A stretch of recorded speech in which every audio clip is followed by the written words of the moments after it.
What's up? It's your boy DJ coming at you again. Hang on a second. Uh-oh, get my focus right. Hey, I just pulled the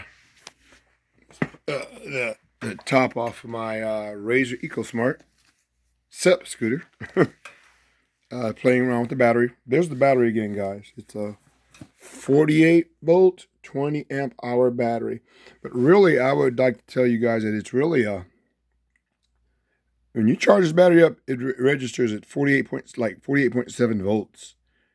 And I was trying this battery out in other some of my other projects, like my Razer MX650 with the brushed controller, and it keeps tripping the controller because of the amount of power that is sending out.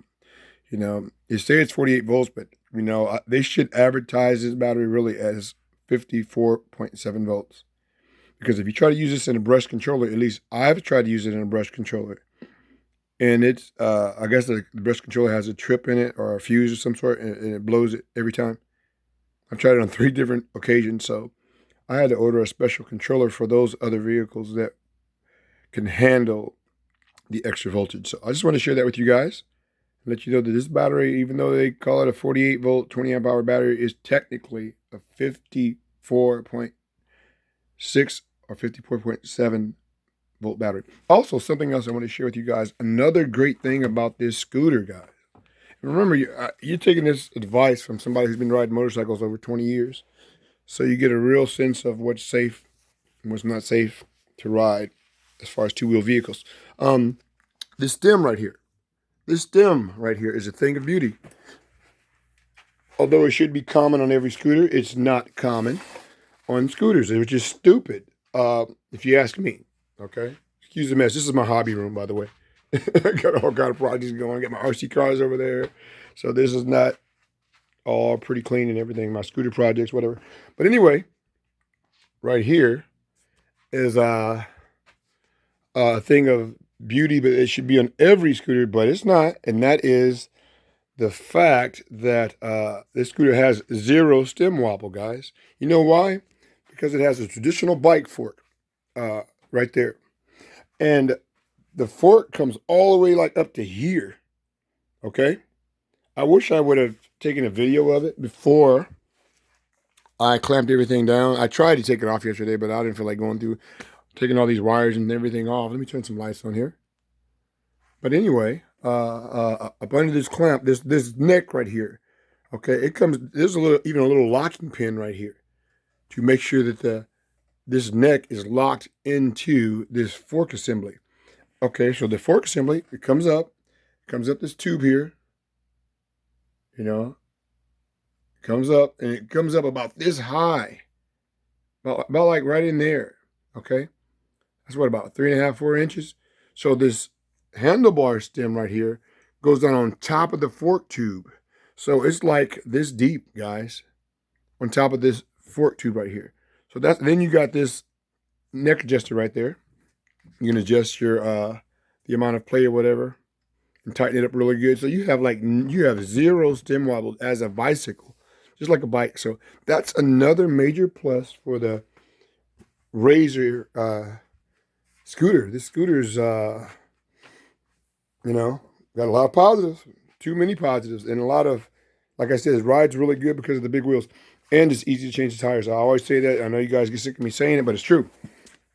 Also, I was just thinking about something, and I figured out why so many of these companies are making these scooters with the little smaller motors also is because you do get better range.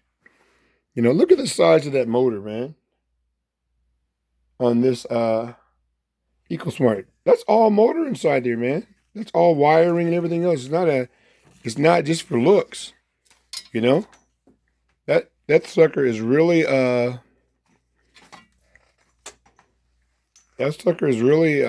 it's not just hollow casing, it's all motor. So I wish I could find the company that makes this motor for Razors. Now this is the same hub motor that they use on their shared scooter program. So it's not a cheap system. Because Razor, they're not going to put something out that's going to be faulty and people are going to get hurt on. I don't think so. You wouldn't stay in business like that. So that's another reason to go with this setup here. the Razor Ecosmart Sup scooter. Again, they call it that because you have no seat. This right here for the traditional Ecosmart would be where the seat post goes up. But anyway, my plans are to build a rack. It comes up over, it's just like this. I got two mounting holes right there and on the other side. And here's a third place to make it secure.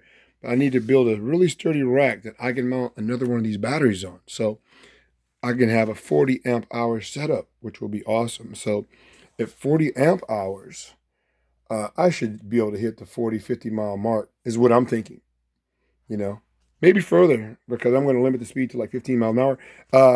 And then again, this is I'm sure it's an inferior battery. It didn't cost much. It only cost like $150 for a 20 amp hour battery. And that's usually unheard of, but I'm giving it a go and see how it does. And I'm not using that battery for like a high draw project anyway.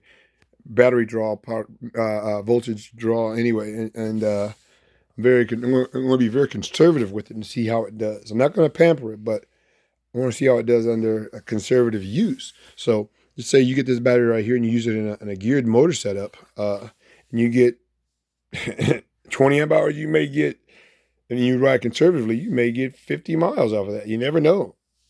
Let me give you an example. Okay, I have my geared motor bicycle here, which is awesome.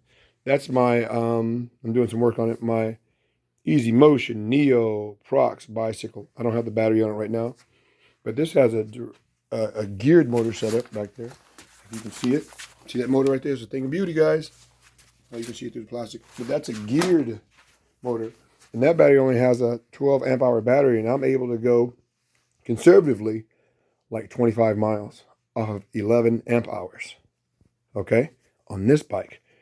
So on the scooter, direct drive motors draw more power. They're also heavier, so they use more power. So you got to think, if you use a battery like that on a bike like this, you're probably going to get at least close to 45 to 50 miles on throttle if you maintain your speeds between 12 and 15 miles an hour. That's pretty good. That's long range. So back to this. Excuse the mess again. This is the hobby room, though. That's what I do. But back to this motor here. It's heavy, but it's smooth, man. This thing is buttery smooth. I'm telling you, it is awesome.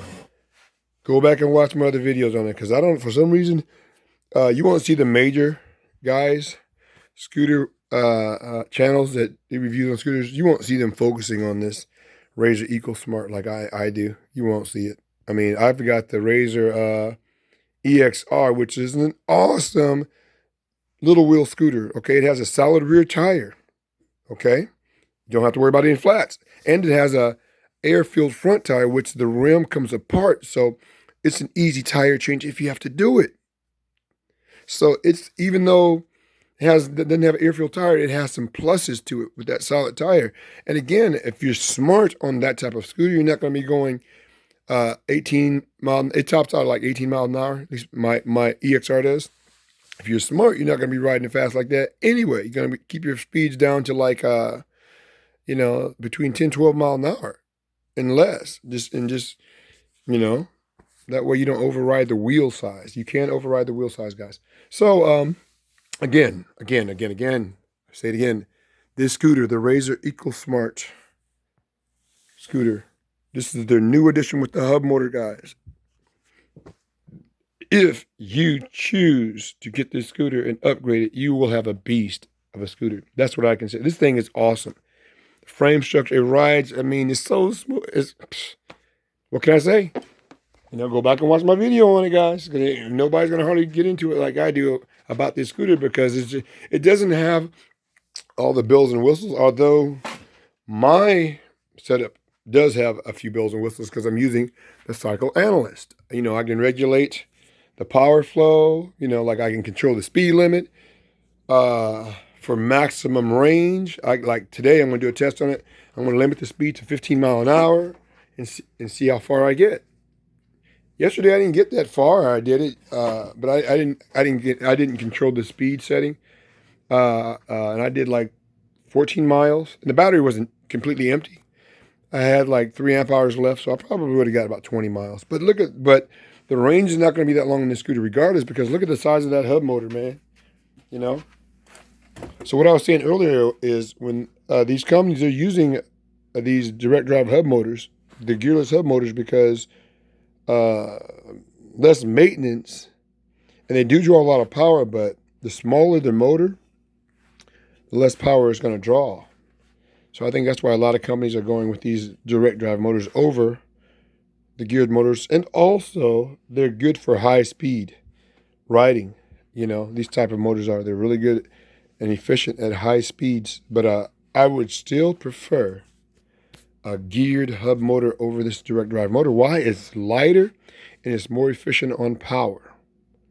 You know, so if I can figure out how to get a gear drive motor that will work with this system, I would like